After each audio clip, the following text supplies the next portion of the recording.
Vía Pública.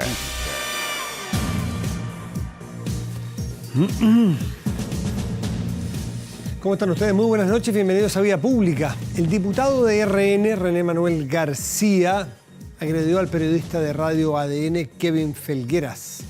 Esto ocurrió en el Congreso Nacional, luego que se le preguntara sobre otra polémica que tuvo lugar en la Comisión de Tierras Indígenas de la propia Cámara. De acuerdo a lo que se evidencia en las imágenes captadas por el periodista de Radio ADN y las cámaras de seguridad, el parlamentario respondió con empujones y portazos a los reporteros que lo seguían. Sin embargo, un hecho que no quedó registrado en primera instancia fue una patada que el diputado le lanzó a Kevin Felgueras en momentos que intentaba cerrar una puerta. Situación que fue denunciada por el periodista. Minutos después, el diputado René Manuel García desmintió la acusación y aseguró que solo realizó un portazo. Pero toda la situación quedó registrada en las cámaras de seguridad del Congreso Nacional. No hay caso. Al final las verdades salen. El diputado René Manuel García pasará a comisión de ética por su actuar, pero no es primera vez que ya vemos. No se extraña cuando uno ve titulares como otra vez René Manuel García. Una agresión verbal, una salida de cadena. Todos somos humanos, se nos puede salir un día de la cadena, pero un poquito más de respeto por el trabajo de las personas, por los que piensan distinto, por los que están en otro partido político, los que tienen otra orientación sexual, los que provienen de otra minoría. Es más o menos obvio lo que estamos diciendo. Y sobre todo un parlamentario, porque esto no ayuda al prestigio del Parlamento, de su partido, de la política, ni de un país. Estas noticias salen para afuera. Parlamentario, diputado chileno, agrede a patadas a un periodista. Hay que contar hasta 3. Somos humanos, yo entiendo las pulsiones, se sintió presionado, pero cuando uno es un parlamentario o uno es un periodista y tiene cámaras y tiene más responsabilidad, tiene que actuar distinto. No es primera vez, René Manuel García fue pasado a esta comisión de ética y, bueno, no se sabe si algunos dicen que no es suficiente con eso. Habría que pensar a lo mejor en un castigo más severo. En fin, eso queda a la discusión, pero ya está hecho el punto. Vamos a la pantalla, ¿le parece? Y allí le presentamos la pregunta del día, que tuvo que ver con una noticia relevante. Lo otro es un hecho anecdótico y lamentable, lo del diputado, pero también ocurrió en el Parlamento. Y tiene que ver con algo que se venía conversando y se venía ya oliendo que iba a suceder. Que al final Dobra Lucic no va a llegar a la Corte Suprema. Su nombramiento se cayó. Se cayó porque ella misma le pidió al gobierno que bajaran su postulación, porque no iban a tener los votos probablemente. Usted ha de saber cómo se nombra un ministro de la Corte Suprema, corta, breve y precisa. La Corte Suprema elige a 5 personas, arma una quina. Esa quina se la entrega al presidente o presidenta de la República. De esa quina, el presidente, desde el Poder Ejecutivo, elige a una persona. Y esa persona va al Senado para su aprobación o reprobación. Bueno, en ese último proceso, Dobra Lucic se cae porque había inconsistencias entre lo que dijo cuando fue al Senado y entre los testimonios que entregaron otras personas que la conocían respecto de algunos favores que se habían pedido, algunas conversaciones con operadores judiciales. La pregunta es si debió ser el gobierno el que retirara la nominación de Dobra Lucic o había que esperar que ella la retirara por su propia cuenta, que es al final un poco lo que explicó el ministro de Justicia que ocurrió. El gobierno, esa es la opción A o la primera opción, o ella, Dobra Lucic, es la segunda opción. ¿Por dónde debe haber venido esta bajada, este retiro del nombre? Lo que viene ahora en todo caso es que la Corte Suprema tiene que llenar el cupo de Dobra Lucic y una nueva quina pasa al Ejecutivo y elige a una persona y va al Senado nuevamente. Bueno, sobre este tema, sobre estos temas que hemos mencionado, justamente vamos a conversar ahora y vamos a tomar contacto a Valparaíso. Allí debiera estar ya el senador, ¿me siento? Muchas gracias. El senador Francisco Chaguán está ya en línea con nosotros. Senador Chaguán. Sí, ¿cómo estás? Buenas noches, Matías. Acá siendo a las 23:05 desde el Congreso Nacional, donde estamos trabajando aún. Sí, pues generalmente a estas alturas hay comisiones trabajando en la Cámara y en el Senado con cierta frecuencia, sobre todo a mitad de semana, ¿no? Así es, efectivamente, y acá también estamos en el trabajo territorial recibiendo audiencias. Nosotros recibimos cerca de 30 audiencias diariamente de personas de la circunscripción, así que todavía nos quedan un par de reuniones más, siendo las 23:05, Sí, pues. así que aprovechamos este contacto. Así es, sí. Bueno, aprovechar para informar de este proceso fallido de nominación que yo rápidamente mencioné cómo era para llegar a la Corte Suprema. ¿Y por dónde pasó esto? ¿Por qué se cayó esta nominación? ¿El gobierno actuó mal? Felipe Arbós, senador también, igual que usted, dice que esto tiene que ver mucho con la decisión presidencial. ¿Cómo lo ve usted? A ver, primero, Matías, lo que hay que hacer es agradecer a Dobra Luksic por haber dado el paso al costado y no haber puesto en una situación compleja, primero al gobierno y segundo al Senado. Y en ese contexto, por supuesto, señalar que la responsabilidad de la caída del nombre se debe fundamentalmente a la voltereta que se dieron los comités de la oposición. Recordar que para conformar un nombramiento, tal como tú señalabas, Matías, se requiere primero una postulación, una oposición al cargo, la Corte Suprema realiza una quina, de esa quina el presidente propone un nombre y para proponer ese nombre lo que hace el ministro de Justicia siempre es ver si ese nombramiento tiene o no piso en el Senado. Pues justamente las bancadas de la oposición, las que habían planteado el nombre de Dobra Luksic como su candidata, pero finalmente ese apoyo se cayó hace algunos días por parte del Comité de Senadores del PPD y hoy día no estaban tampoco todos y cada uno de los senadores del Partido Socialista. Y además algunos de nosotros nos habíamos manifestado también en estado de reflexión. Lo que ocurrió finalmente es que Dobra Luksic dio un paso al costado y agradecer su gesto y eso implica efectivamente que el presidente tendrá que nominar a otro de los miembros de esa quina para que en definitiva pueda ser resuelto por el Senado. Entiendo que tiene que llenarse con una quinta persona, una nueva quina. O sea, las cuatro que ya... Cuando estaba Dobra Luksic eran cuatro más y se eligió Dobra Luksic. Ahora son mismos cuatro y una nueva persona. Así es el proceso.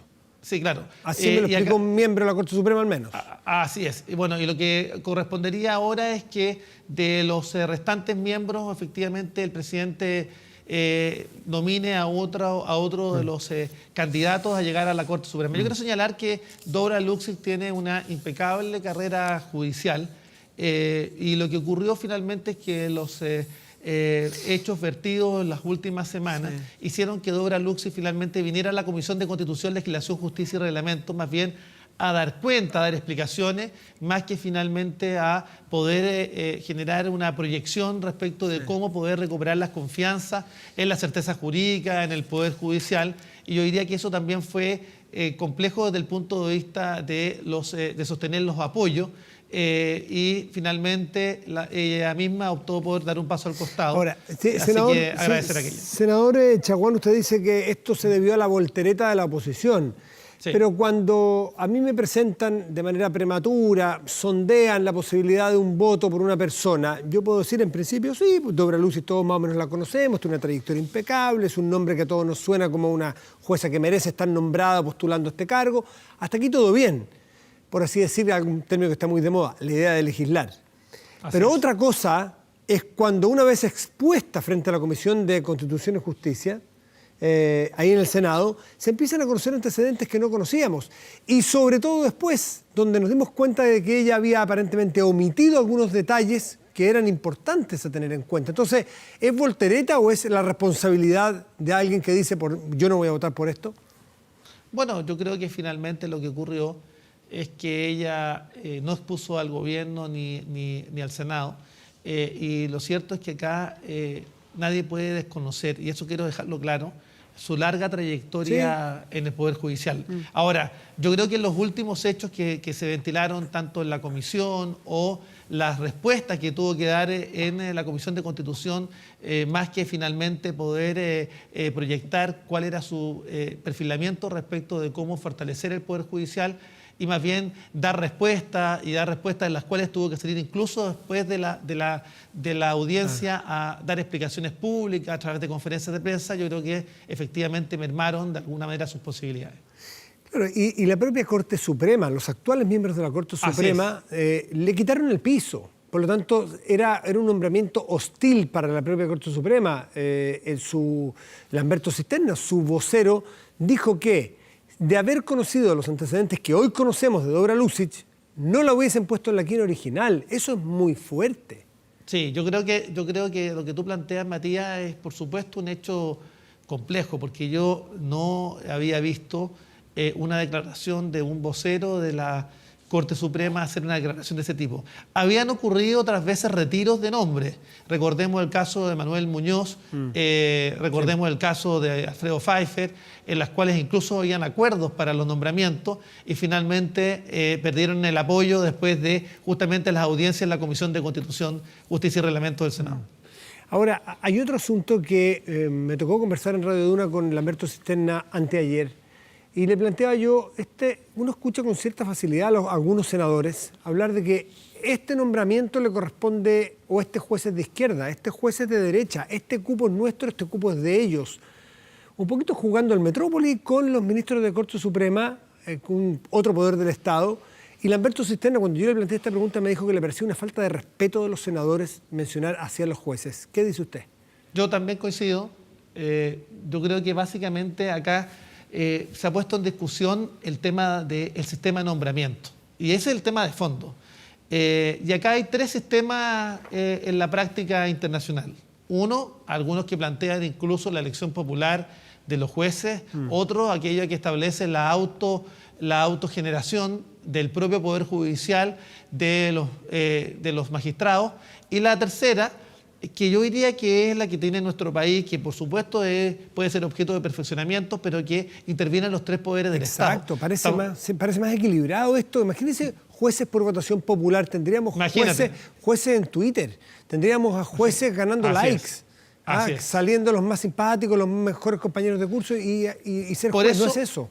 Por eso yo, Matías, defiendo el actual sistema de nombramiento. Por supuesto, todo es perfectible, todo es posible revisarlo, pero ciertamente acá estamos viendo cómo intervienen los tres poderes del Estado.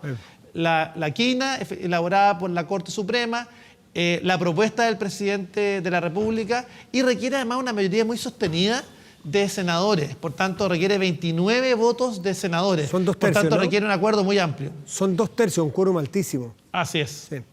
Otra cosa que quedó dando vuelta, porque este episodio de Dobra Luksic generó muchas enseñanzas. Otra de ellas es que nos enteramos, ya con franqueza, algo que suponíamos que existía, de los operadores judiciales. Es decir, que no se puede llegar a esta instancia si yo no tengo gente que me facilita, que me ayuda, que hace el lobby por mí, que va al Senado y dice, mire qué bueno es él, mire qué bueno es ella.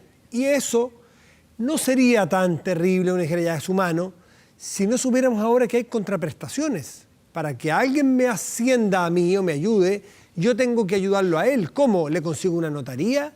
Entonces, esta transaca... Matías, eso me parece gravísimo y yo creo que efectivamente acá es un tema, por lo menos en la práctica, en lo que yo he visto, eso no es una cuestión de común ocurrencia. Y lo que vivimos y lo que conocimos, efectivamente eso marca la gravedad de los hechos que determinaron las declaraciones del vocero a la Corte Suprema. Entonces yo decirte claramente y de forma tajante y categórica que eso no es un hecho común. Pero usted cree, y la práctica generalizada. Senador Chaguán, ¿usted cree que Dobra Luksic es la primera persona de que Chile es república, que está en el Poder Judicial, que ha sido sujeta de operaciones judiciales o de ayudas o de hacerle lobby para tener un ascenso? A mí, francamente, me parece poco probable. Yo desconozco, no tengo los elementos de juicio para afirmarlo o desmentirlo. Simplemente le quiero señalar que yo creo en la autonomía del Poder Judicial, que yo creo que efectivamente acá hay que fortalecer la certeza jurídica, y por eso yo he señalado que, por ejemplo, los hechos ocurridos en Rancagua son de tal magnitud y de tal impacto que efectivamente dañan el Estado de Derecho y dañan la certeza jurídica. Claro. Porque acá podrán caer en desprestigio todas las institucionalidades del país. Hoy día tenemos una pérdida de confianza y credibilidad no solamente de carácter interpersonal. Somos el país con mayores niveles de desconfianza. Solo el 13% de los chilenos confía en otro chileno, sino que adicionalmente esa desconfianza ha caído fundamentalmente en el Congreso Nacional, en el gobierno, en el Ministerio Público, donde tenemos efectivamente dificultades importantes, en el Poder Judicial, ahora con lo que ocurrió en Rancagua, en las iglesias, y esto habla efectivamente de una crisis institucional de la cual hay que hacerse cargo. ¿Y cómo logramos primero tratar de construir confianza?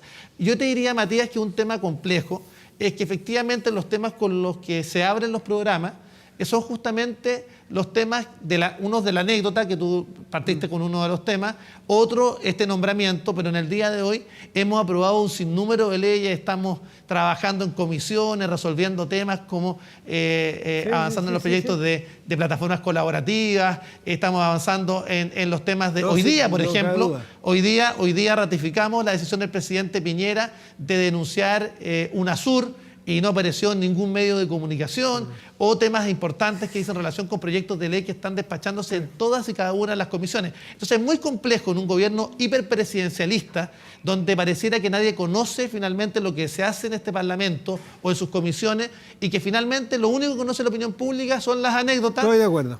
Ahora, eso es un anécdota, tema yo me referí como anécdota, y usted lo reafirmó, a lo de René Manuel García. Sí. ¿Qué anécdota si a uno le pasa, y a mí y a usted le puede ocurrir? Y nosotros, usted y yo, tenemos responsabilidades, yo por estar aquí en un canal público, usted por ser senador, no podemos darnos los gustitos que queremos. No. Y nos puede pasar una vez, y nos puede pasar 2 veces. Pero en el caso del diputado René Manuel García, que es de su partido, yo no sé si ya perdimos la cuenta cuántos escándalos ha hecho, pues. A los manotazos, sí, a los garabatos, a las patadas. Entonces llega un punto que las comisiones de ética parece que ya son una burla. Sí, pero primero, categórico. Acá claramente nadie puede justificar un acto de violencia frente a nadie. Eso es claro y categórico. Y el diputado René Manuel García hoy día ha pedido excusas públicas, espero que se las acepten. Yo creo que efectivamente estaba pasando un mal momento. Esto no justifica efectivamente ni lo obrado contra Kevin Felguera, ni tampoco periodista de ADN, ni tampoco los dichos de él. Y por tanto acá se requiere efectivamente entender que acá hay que tener tolerancia cero, sí, respecto a los temas de violencia. Yo, que me perdone Kevin, a quien lo conozco y respeto mucho, pero ese caso de él me parece que es gravísimo, pero es una reacción humana. Sí. Pero ¿de dónde viene? Porque Kevin y otros compañeros le estaban preguntando de unos dichos, que los dijo en otro contexto, de calma, no de salida de cadena. Es cuando se refiere a una persona como que me bajo los pantalones con usted, las cosas que son a estas alturas inaceptables. Entonces, te fijas que no solamente una reacción humana que uno podrá entenderla en algún momento. Aquí hay una cosa más pensada, como de burlarse, como de utilizar las palabras, ya no las patadas. Bueno, yo no estoy minimizando en absoluto sus declaraciones, por supuesto, y claramente son reprochables, y él ha dado las excusas de ¿Qué dice del su caso. partido? ¿Qué dice su partido? Porque él es muy ingobernable a esta altura, aparentemente. No, el partido y el presidente señaló efectivamente, pidió también las excusas públicas, y por tanto yo espero que ese tema efectivamente se supere como corresponde. Pero en el día de hoy efectivamente estamos frente a complejidades. No, yo sé. Donde las urgencias ciudadanas, y esto es bueno decirlo, porque de lo contrario pareciera que la política es esto simplemente. No. Yo soy responsable y sé que se trabaja mucho en el Parlamento. Sí. Yo lo sé porque me dedico bastante a cubrir esto. No somos aquí los que andamos desprestigiando por desprestigiar. No, yo sé. Hay un trabajo muy serio de todas las bancadas en general. Sí, yo quisiera mencionar un par de cosas porque me parece que también fueron noticias esta semana. Mire, darse un gustito personal, rechazando la idea de legislar respecto a la reforma previsional, eso es no estar hablando en serio. Y por eso yo espero que los diputados de la Democracia Cristiana y el Partido Radical nos den los votos suficientes para sacar adelante una reforma estructural que van a mejorar las pensiones de los chilenos. Eso que se vivió en la Cámara de Diputados, que también se vivió respecto del proyecto de ley de admisión justa. ¿Usted ha votado alguna vez en contra de una idea de legislar? Rara vez he votado en contra de una idea de legislar. Creo que alguna vez respecto puede haber sido respecto al aborto, pero ciertamente es muy tema, difícil. Que es un tema interesante de discutir, ¿no? Sí, entonces, sí, por supuesto. Entonces, ¿es poco serio y es poco patriota alguien que vota de una determinada manera? No, yo diría, primero yo soy muy cuidadoso desde el punto de vista de efectivamente siempre permitir que la discusión se haga, salvo este caso que yo pueda recordar, ¿no? y llevo alrededor de 14 años de parlamentario, un periodo de diputado, uno de senador y uno que estoy comenzando un segundo periodo, y yo no recuerdo efectivamente que esto haya sido una práctica habitual. Y hay que ser muy cuidadosos de los calificativos. Acá es muy importante volver a construir acuerdos respecto a las necesidades de los chilenos. Y yo quiero hacer el llamado de atención a que en definitiva la oposición entienda que tenemos que avanzar, porque este es un año importante, es un año importante para el gobierno, ¿cierto? Pero tal como lo dijo Fuad Chahín, él ha visto en algún sector de la oposición más interés en sacar provecho de corto plazo o provecho político menor, antes que finalmente entender que acá hay reformas estructurales de las cuales hay que hacerse cargo. Y uno podrá tener diferencias respecto a esa reforma. Por ejemplo, en la reforma previsional podrán haber diferencias. Sí. O en la reforma que va a terminar con el abuso de las ISAPRES, que también tenemos que hacernos cargo de ese abuso. Y durante los 4 años del gobierno pasado de Michelle Bachelet se miró para el lado. El gobierno anterior fue cómplice de los abusos de las ISAPRES, tal como lo han dicho incluso los propios senadores que en ese entonces eran oficialistas y que hoy día están en la oposición. Entonces, lo que yo quiero hacer es el llamado de atención. Acá tenemos que ser capaces de reencantar a los chilenos con la política, con la redignificación de este instrumento para finalmente resolver las problemáticas de los chilenos. Y acá el tema de la seguridad pública, los temas de la reforma a la salud, el fortalecimiento de FONASA, el término de los abusos de la ISAPRE,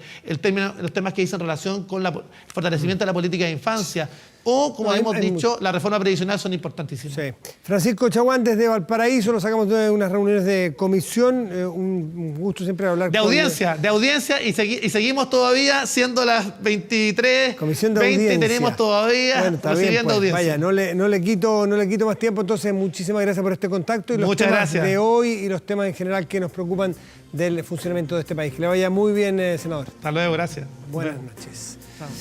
Vamos a hacer una pausa. Le dejo planteada la pregunta. ¿Qué debió ser el gobierno quien retirara la nominación de Dobra Lucic o había que esperar que ella la retirara por su propia cuenta? El gobierno debe haber sido, según la mayoría, un 73% dice eso. Hasta ahora, que lo debe haber hecho Dobra Lucic, como lo terminó siendo, un 27%. Hacemos una pausa y volvemos en Vía Pública. El plástico en los océanos es el tema que nos convoca a la vuelta.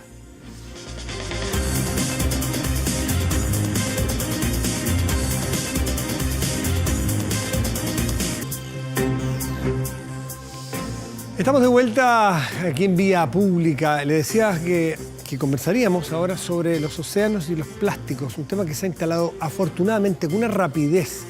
Hoy día los niños te muestran fotos que les llegan de cuando una ballena muere, la abren, o un delfín, lo que fuera, tiene más plástico que entraña. Y eso yo creo que es un primer paso, tomar conciencia de lo grave que es, y lo dramático que es la situación, pero al menos, y le voy a preguntar a las que entienden de esto, creo que es un paso fundamental para mejorar, porque si no hay conciencia del problema, mal podríamos mejorarlo. Y como creo que hay cierta conciencia, se ha presentado justamente un proyecto, y es un proyecto de ley que es transversal, que hace mención al problema y cómo mejorarlo. Le presento a las expertas que rápidamente nos van a ayudar a entender más el fenómeno y el intento de solución. Camila Arendt, así es, directora directora científica de Plastic Ocean Chile, ella es bióloga.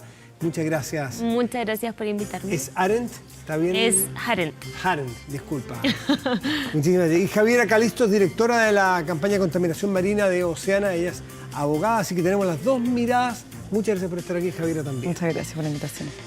Ustedes coinciden conmigo que al menos el problema ya está visibilizado, tenemos cierta conciencia, no por eso está mejorado, ni mucho menos, pero ¿ese primer paso está dado? ¿Coinciden conmigo ustedes que están más encima del tema permanentemente?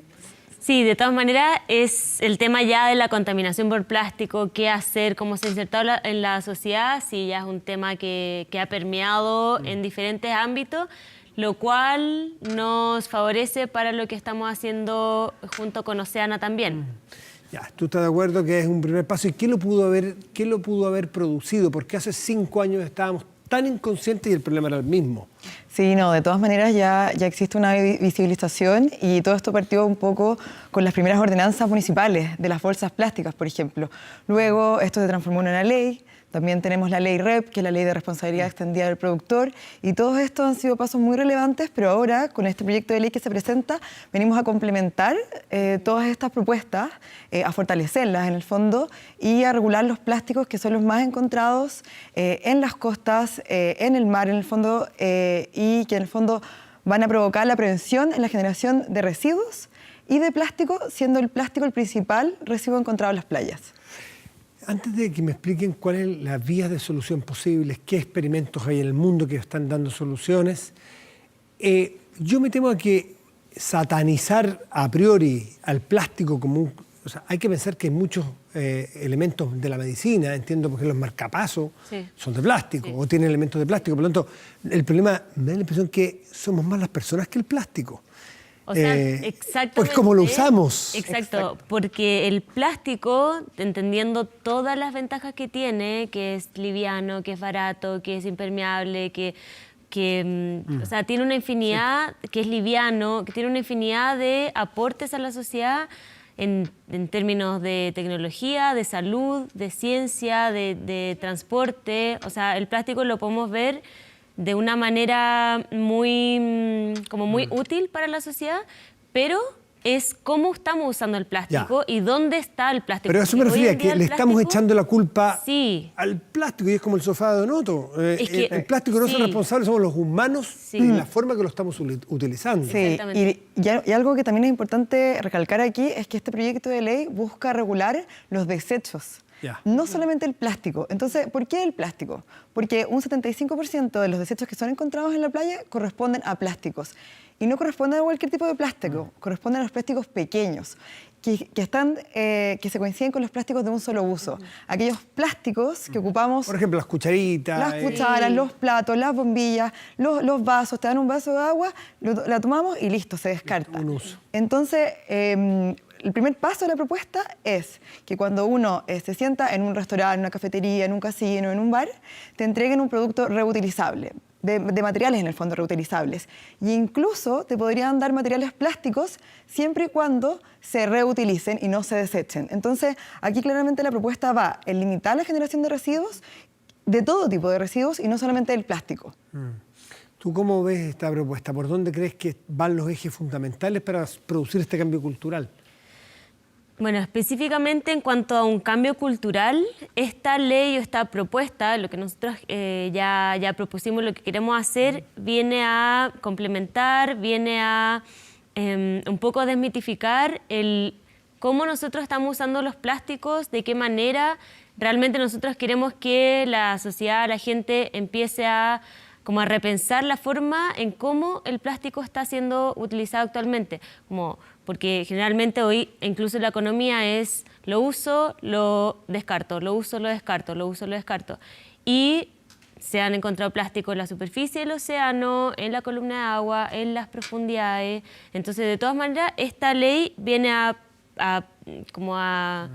restringir un poco el uso de los plásticos desechables y también te abre opciones a qué materiales usar, que no siempre sea el plástico desechable. Claro, hay un problema en los océanos fundamentalmente con el plástico, pero un problema más general que el plástico en los océanos es la cantidad de basura también, que entiendo que Chile es récord, la cantidad de basura que producimos por cada uno de nosotros. Que, sobre todo en Chile, producir basura es muy barato y se recicla muy poco y no hay tampoco un sistema íntegro de manejo de residuos. Yendo a los números específicos, está demostrado que mientras las economías más crecen, más residuos generan.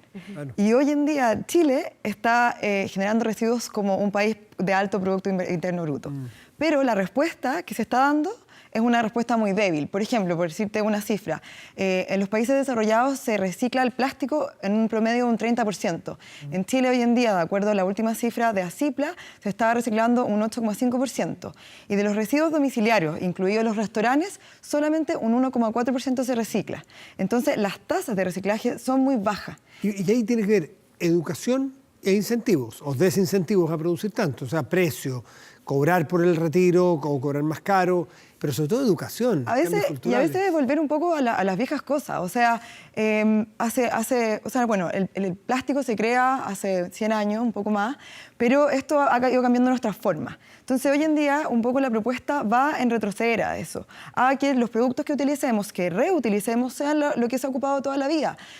Por ejemplo, la loza, por ejemplo, la madera. Entonces, ahora, cuando uno se siente en un establecimiento, la idea es que no te den ningún tipo de desechable, sea de cartón, sea de papel. Punto, porque creemos, y esto es una creencia bien extendida, me explicaba una persona, claro, es muy bueno, Providencia, por ejemplo, retira o manda a retirar y obliga a que no más plásticos de un solo uso en los restaurantes, o sea, el típico tenedor, el platito, qué sé yo.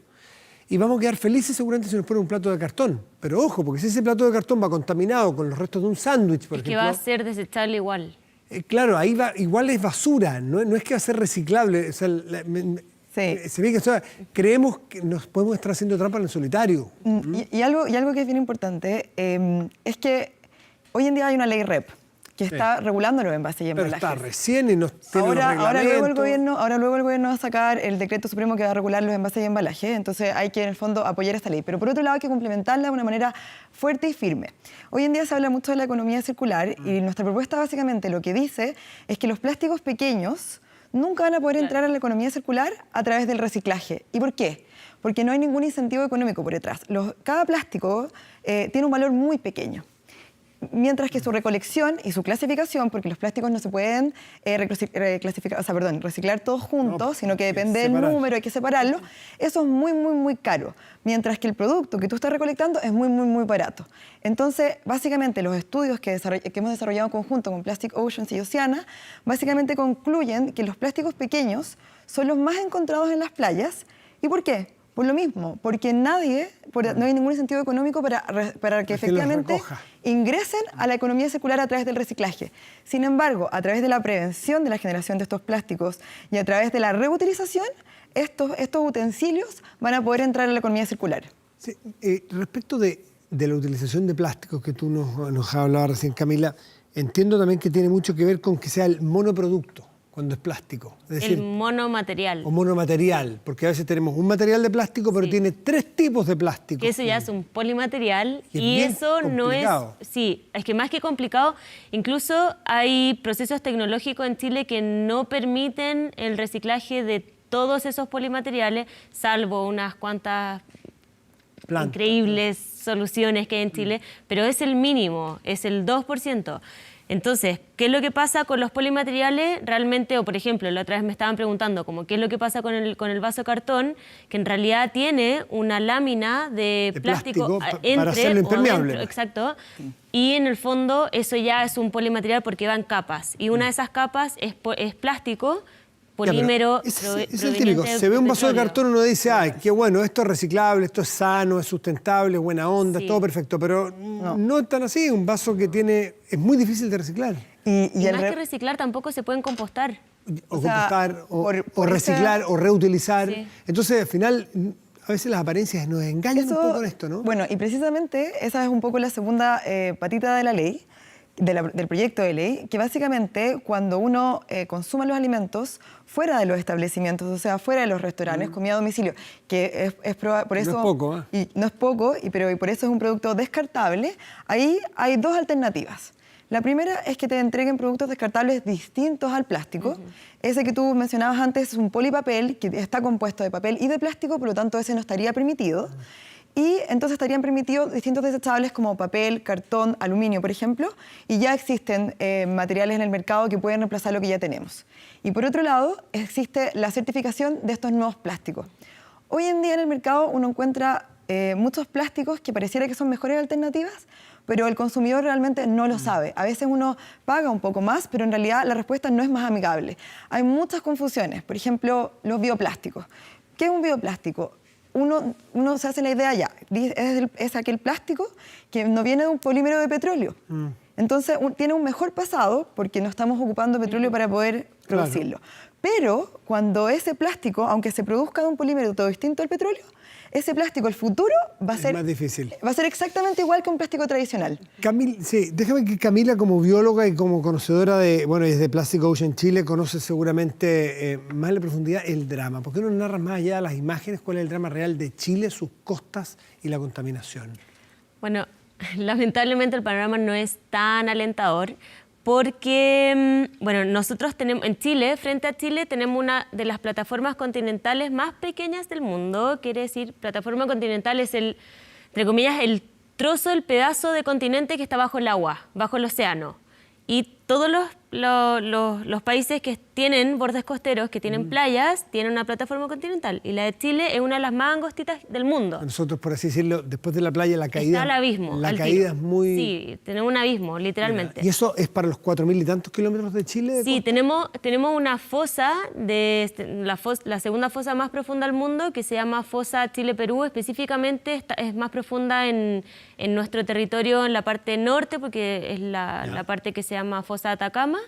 Y ahí son casi 8 kilómetros. Entonces, lo que pasa es que hay muchos ríos en Chile, que la mayoría desembocan en el mar, y ya está comprobado que la mayor como fuente de contaminante es el borde costero y los ríos, por parte de los plásticos, y estos ríos eventualmente llevan toda esta basura al océano, y parte de esto está cayendo a las fosas. Lo mismo que encontramos la semana pasada con esta investigación que encontraron plástico en la fosa más profunda del océano, en la fosa de las Marianas. Encontraron plástico a 11.000 metros de profundidad, 11 kilómetros. Es que sí, nosotros en el fondo estamos sembrando de plástico el fondo marino y las profundidades y también las superficies. Por ejemplo, en las colonias costeras de lobos marinos, de pingüinos, en fin, toda la fauna que tenemos, ¿se ha registrado ya el drama de estas imágenes internacionales que nos llegan de pajaritos, aves y que son todos llenos de plástico? De todas maneras, sin ir más lejos, Rapa Nui está muy cerca del giro del Pacífico Sur, por lo tanto le llega muchísima cantidad de basura, de microplástico, de grandes plásticos, a los bordes costeros, y eso está como perjudicando toda la fauna presente allá. Nosotros hemos hecho documentales también y otra experiencia en Rapa Nui que lo comprueban. Y nuestros bordes costeros también, acá en Chile continental, en Chile insular, en Patagonia, allá el drama es terrible. O sea, la gestión de residuos en el sur de Chile, en Patagonia, es tremendo. O sea, es prácticamente nulo por la geografía, por la cantidad de recursos que llegan a las regiones. Por lo tanto, el tema de los plásticos específicamente es un tema político y es un tema económico y es un tema como bien transversal, porque no solamente estamos hablando de la gestión de residuos, estamos hablando cómo Chile está gestionando sus residuos, no solamente en Santiago, sino que en regiones, y que hay regiones en Chile que están mucho más complejas que otras en cuanto a la geografía, por ejemplo en Patagonia, porque tenemos mucho islote, y sí, es un tema que es complejo. Por lo tanto, esta ley, no todo es tan negativo, en verdad, esta ley sí trata de aportar y de complementar a las leyes que ya han sido exitosas o que están empezando, como la ley REP. Camila y Javiera, lo último te pregunto, ¿es cierto que existe una isla de plástico en el océano que sí, hay es un mito urbano? Yo he visto imágenes, pero uno no sabe. No es mito, hay 5. De hecho, hay 11 giros en el océano, pero de estos 11 son... Giros le llamas a estas verdaderas islas de plástico. Son giros porque es un término como oceanográfico que en realidad son... por las es corrientes. la convergencia de todas las corrientes. Son 11 en el océano. Pero 5 de estos son los más grandes y ahí es donde convergen. Frente a Chile, entiendo que frente a Chile hay uno, ¿no? Sí, por eso es que Rapa Nui está tan compleja, porque nosotros tenemos el giro del Pacífico Sur. ¿Y de qué tamaño es esa isla de plástico? ¿Cierto que es enorme, de varios kilómetros cuadrados? Literalmente no es una isla, es como un parche, es como una costra. ¿De varios kilómetros cuadrados? Sí, es gigante. ¿Y eso cómo se puede limpiar? Hay proyectos que lo están limpiando. En el giro del Pacífico Norte hay proyectos que lo están limpiando, pero con respecto a eso es que lo están limpiando, pero la tasa de reposición es más plástico, alta. exactamente, es mucho más rápida. Le metemos mucho más de alta. lo que somos capaces de sacar. Cambio cultural y de cada uno de nosotros. No es otro el que va a solucionar el problema, sino que cada uno de nosotros, no el otro. Camila y Javier, les quiero agradecer por estar esta noche aquí contándonos de este problema que está presente, nos dimos cuenta y ahora hay que ponerse manos a la obra. Gracias. Gracias. Muy buenas noches. Hagamos una pausa y volvemos aquí en Vía Pública.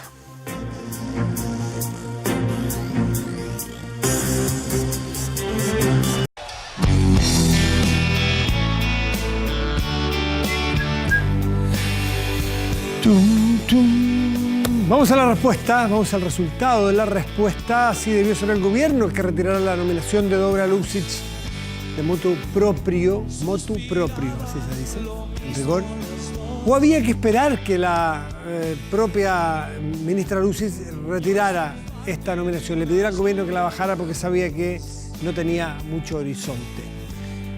La mayoría piensa que el gobierno lo debió haber hecho, un 73%, y que lo debió haber hecho Dobra Luksic como lo hizo el 27%. Vamos a nuestro portal de noticias 24horas.cl, que destaca hoy el caso Nivaldo, la ruta exacta que recorrieron Joana y Francisco con el cuerpo del profesor. Los detalles para los interesados están allí completos en nuestro portal. Y muchas otras noticias de todo tipo, videos, en fin, como siempre la invitación a el portal o uno de los portales más vistos de Chile.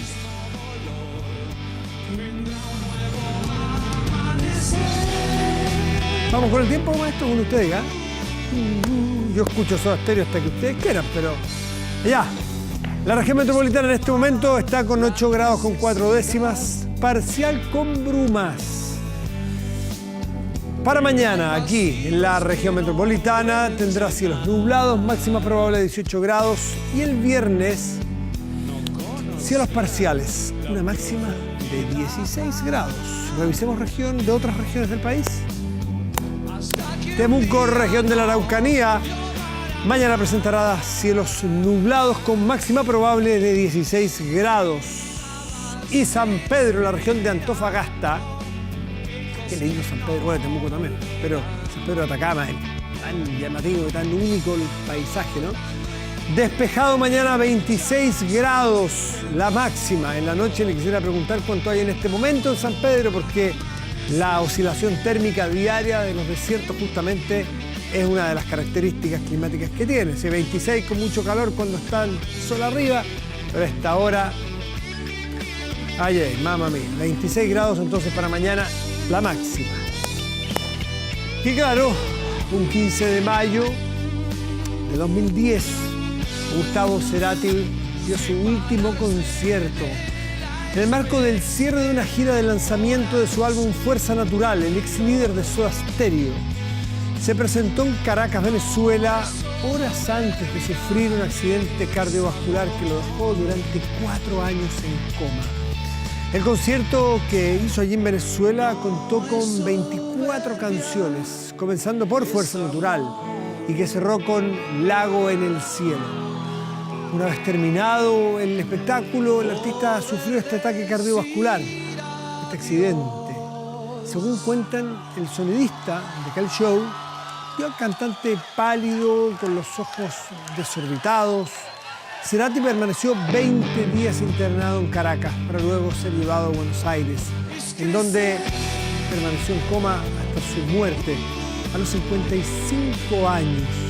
Cuando me toca leer estas historias de estos artistas tan capos, tan brillantes, y mueren tan jóvenes, uno dice, ¿cuántos temas más hubiésemos gozado de Cerati? Bueno, de Soda no sé, porque ya no funcionaba como tal, pero de Cerati, solista, un súper capo.